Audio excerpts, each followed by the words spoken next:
باللہ من الشیطان الرجیم بسم اللہ الرحمن الرحیم الذین یؤمنون بالغیب ویقیمون الصلاة ومما رزقناہم ينفقون۔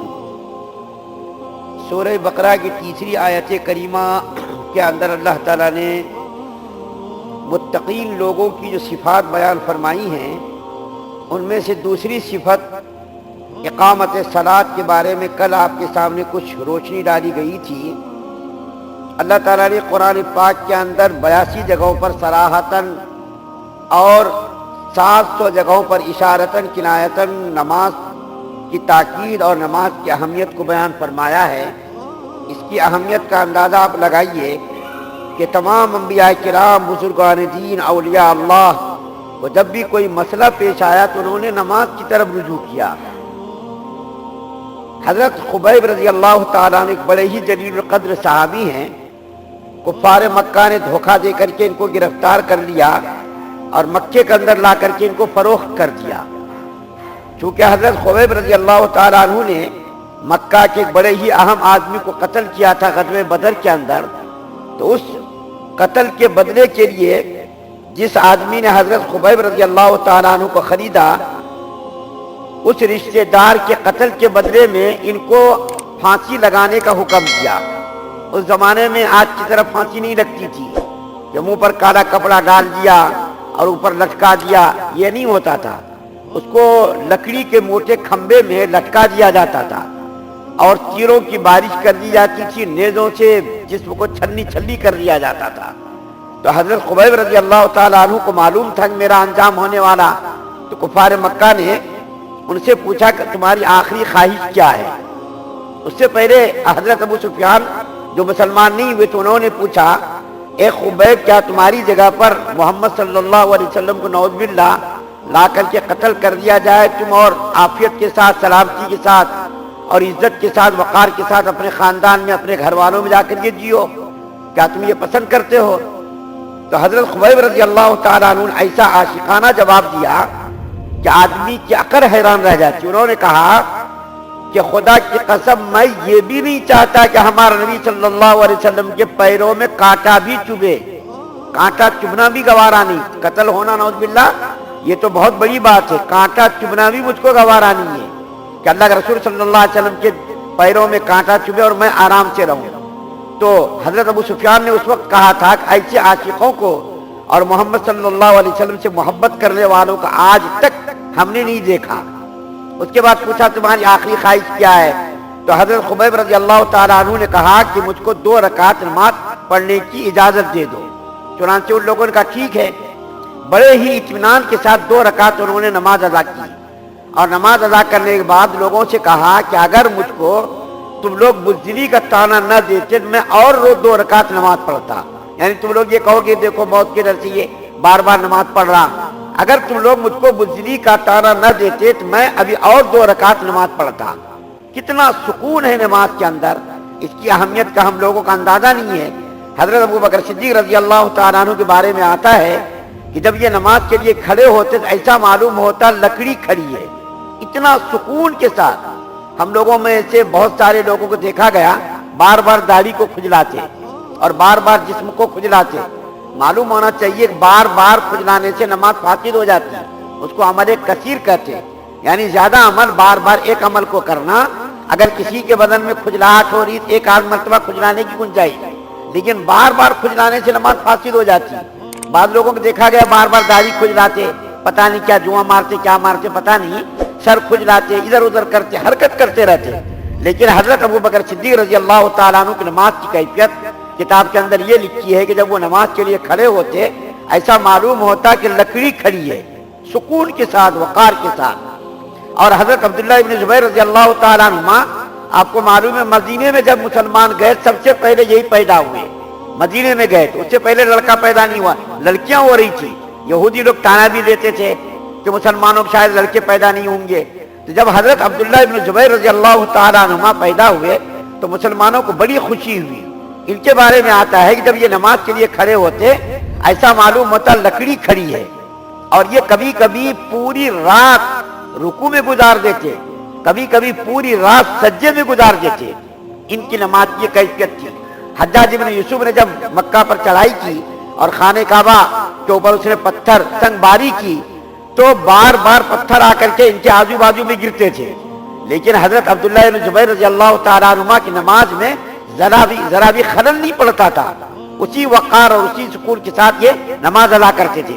ایک مرتبہ گھر میں یہ نماز ادا کر رہے تھے، اتفاق سے ان کا بچہ جس کا نام ہاشم ہے، چھت کے اوپر سے سانپ گرا اور اس کے جسم میں لپٹ گیا۔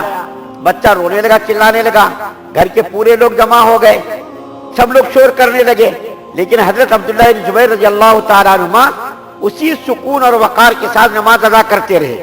حالانکہ ایسے موقعوں پر نماز کو توڑنے کی بھی اجازت ہے، فقہاء نے اجازت دی ہے، سانپ آ جائے، بچھو آ جائے، نماز توڑ کر کے اس کو مارنے کی اجازت ہے، لیکن حضرت عبداللہ بن زبیر کو کچھ پتہ ہی نہیں چلا۔ نماز مکمل ہو گئی، اس کی بیوی نے آ کر کے ذرا غصے کا اظہار کیا، ارے بچے کی جان ہی چلی جا رہی تھی اور آپ نماز کے اندر مشغول رہے۔ انہوں نے کہا کہ کمبخت، اگر میں نماز کے اندر ادھر ادھر توجہ مبذول کرتا تو میری نماز ہی کہاں رہتی، میں تو نماز کے اندر مشغول تھا اور مجھ کو کچھ پتہ بھی نہیں چلا کہ کیا ہوا، گھر کے اندر شور شرابہ ہوا، کیا ہوا معلوم ہی نہیں ہوا۔ ان کی نماز کی کیفیت تھی۔ حضرت حسین رضی اللہ تعالیٰ عنہ جن کا یوم شہادت ابھی پرسوں گزرا، 10 تاریخ کو، 10 محرم الحرام کو ان کو شہید کیا شیعوں نے، کوفے کے باغیوں نے، جھوٹے مکاروں نے۔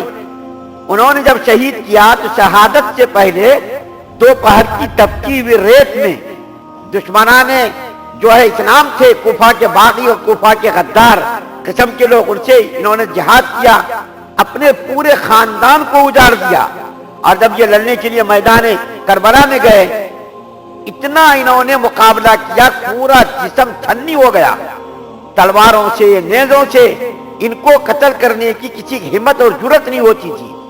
آخر میں دوپہر کا وقت ہو گیا، نماز کا ٹائم ہو گیا ظہر کا، تو انہوں نے نماز کی نیت باندھی میدان کربلا میں، اور جب یہ سجدے میں گئے تو لوگوں نے تلوار سے ان کی گردن اڑا دی۔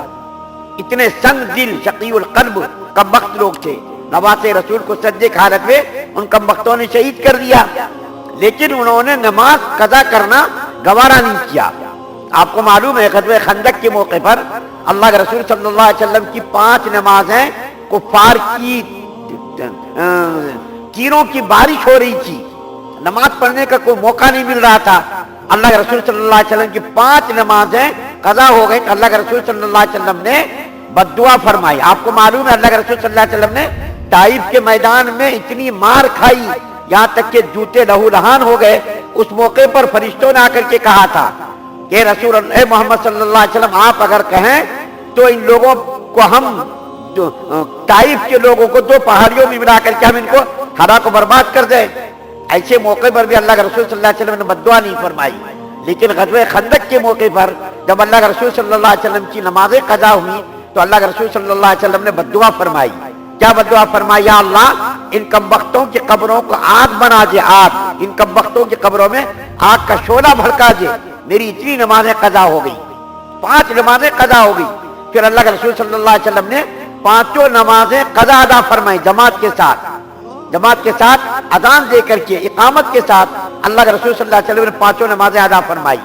حضرت عثمان غنی رضی اللہ تعالیٰ عنہ جو حضور صلی اللہ علیہ وسلم کے داماد تھے، 2 بیٹیاں ان کے نکاح میں آئی، بعد ہفتہ جمعے میں ہم نے بیان کیا، یہ پوری رات ایک رکعت میں پورا قرآن پڑھتے تھے، ایک رکعت میں پورا قرآن پڑھتے تھے، ایک رکعت میں، 2 رکعت میں نہیں، پوری رات میں ایک رکعت میں پورا قرآن مکمل کرتے تھے۔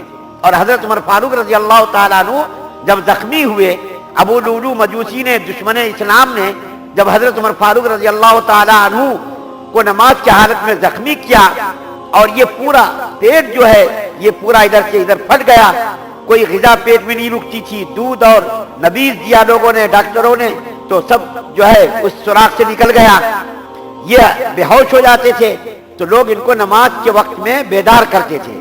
آج اگر کوئی بیمار ہوا تو ان کو اٹھانا نہیں اچھا سمجھتے، ارے بیمار ہے، بخار ہے، کیا ان کو اٹھانا، کیا پریشان کرنا، لوگ اس کو بیدار کرنا اچھا نہیں سمجھتے۔ لیکن حضرت عمر فاروق رضی اللہ تعالیٰ عنہ کو بار بار نماز کے لیے بیدار کیا جاتا تھا۔ حضرت نماز کا وقت ہو گیا، بیدار ہوتے تھے اور فرماتے تھے ہاں جو آدمی نماز نہ پڑھے اس کا اسلام میں کوئی حصہ ہی نہیں۔ نماز کیا ہے؟ دین کے اندر اس کی ایسی حیثیت ہے جیسا کہ انسان کے لیے سر، اگر سر نہ ہو تو آدمی زندہ کہاں رہ سکتا؟ تو حضرت عمر فاروق رضی اللہ تعالیٰ عنہ اسی حالت میں اٹھتے تھے اور نماز کو ادا فرماتے تھے۔ حضرت علی رضی اللہ تعالیٰ عنہ کا واقعہ، جب نماز کا وقت ہوتا اور مؤذن صاحب جب اذان پکارتے تو ان کے بدن پر کپ کپی طاری ہو جاتی تھی۔ لوگوں نے پوچھا حضرت یہ کیا بات ہے، اذان ہوتی ہے تو آپ کے بدن پر کپ کپی طاری ہو جاتی ہے؟ تو فرماتے تھے کہ جس ذمہ داری کو اللہ تعالیٰ نے پہاڑوں پر نازل کیا، آسمانوں پر نازل کیا، زمین پر نازل کیا، سب نے انکار کر دیا، وہ ذمہ داری انسانوں نے اٹھائی ہے، اس ذمہ داری کو ادا کرنے کا وقت ہے، اس لیے میرے بدن پر کپ کپی طاری ہو جاتی ہے۔ یہ نماز کی اہمیت ہے جس کو میں نے آپ کے سامنے بیان کیا۔ اس کے بعد پھر اسی آیت کریمہ میں مکمل کر دیتا ہوں، اسی آیت کریمہ میں مال کے خرچ کرنے کا بھی اللہ تعالیٰ نے ذکر کیا کہ متقین لوگوں کی علامت، پہلی علامت تو میں نے بتائی کہ پہلی علامت کیا ہے، ایمان بالغیب ہے، دوسری علامت اقامت صلاۃ ہے، اور متقین کی تیسری علامت کیا ہے، اپنے مالوں میں سے خرچ کرنا، پورا مال نہیں۔ اگر اللہ تعالیٰ فرما دیتے پورا مال خرچ کرو تو پورا مال ہم خرچ کرنے پر مجبور ہوتے، کتنی تکلیف ہوتی، لیکن اللہ تعالیٰ نے یہ نہیں کہا، بلکہ یہ کہا اپنے مالوں میں سے 2.5%۔ اب دیکھیے انکم ٹیکس والوں نے کیسی کیسی شرطیں لگائی، وہاں تو ہم جو ہے بادل ناخواستہ ہر صورت میں ان پیسوں کو ادا کرتے، ورنہ حکومت کا قانون ہمارے پنجوں کو پکڑ لے گا، پھر پریشانی ہوگی، تو اس سے ڈر کر کے ہم جو ہے ٹیکس ادا کرتے۔ اور اگر گاڑی میں پکڑ گئے بغیر ہیلمٹ کے، یا اور چھوٹا بچہ گاڑی چلاتے ہوئے، اس کا جرمانہ الگ ہے۔ تو حکومت کے قانون سے آج مسلمانوں کو ہم کو ڈر لگتا، لیکن اللہ تعالیٰ نے جو قانون بنایا کہ تمہارے اوپر زکوٰۃ ہر وقت فرض نہیں ہے، سال میں ایک بار اگر کسی کے پاس 52 تولہ چاندی ہو، 7 تولہ سونا ہو، سال گزر جائے، یا پیسہ ہو، سال گزرنا ضروری، حولان حول ضروری ہے، اس کے بغیر نہیں۔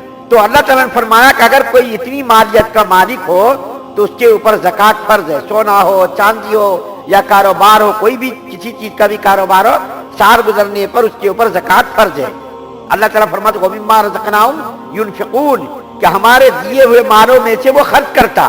صدقہ خیرات بھی اس کے اندر شامل ہے، خرچ کے اندر زکوٰۃ بھی شامل ہے، غریبوں کی مدد بھی شامل ہے، ساری چیزیں اس آیت کریمہ کے اندر شامل ہے۔ تو اللہ تعالیٰ نے مومنین کی آیت کریمہ کے اندر 3 صفات بیان فرمائی۔ سب سے پہلی صفت ایمان بالغیب، دوسری صفت اقامت صلاۃ، اور تیسری صفت اللہ کے راستے میں خرچ کرنا اپنے مالوں میں سے۔ تو اللہ تعالیٰ فرماتے ہیں وہ خدا سے ڈرنے والے ایسے لوگ ہیں جو یقین لاتے ہیں چھپی ہوئی چیزوں پر، اور قائم رکھتے ہیں نماز کو، اور جو کچھ دیا ہے ہم نے ان کو اس میں سے خرچ کرتے ہیں۔ تو اس آیت کریمہ کے اندر 3 علامات اور 3 صفات بیان کی گئی ہیں، اور مزید کچھ علامات اور کچھ صفات اللہ تعالیٰ نے سورہ بقرہ کی 4 آیت کریمہ میں بیان کی ہیں، اس کو انشاءاللہ ہم بیان کریں گے۔ اللہ تعالیٰ سے دعا ہے کہ اللہ تعالیٰ ہم تمام مسلمانوں کو پابندی کے ساتھ 5 وقت کی نماز جماعت کے ساتھ ادا کرنے کی توفیق عطا فرمائے، ہر قسم کے شر سے ساری امت مسلمہ کو محفوظ فرمائے، ایمان کامل نصیب فرمائے۔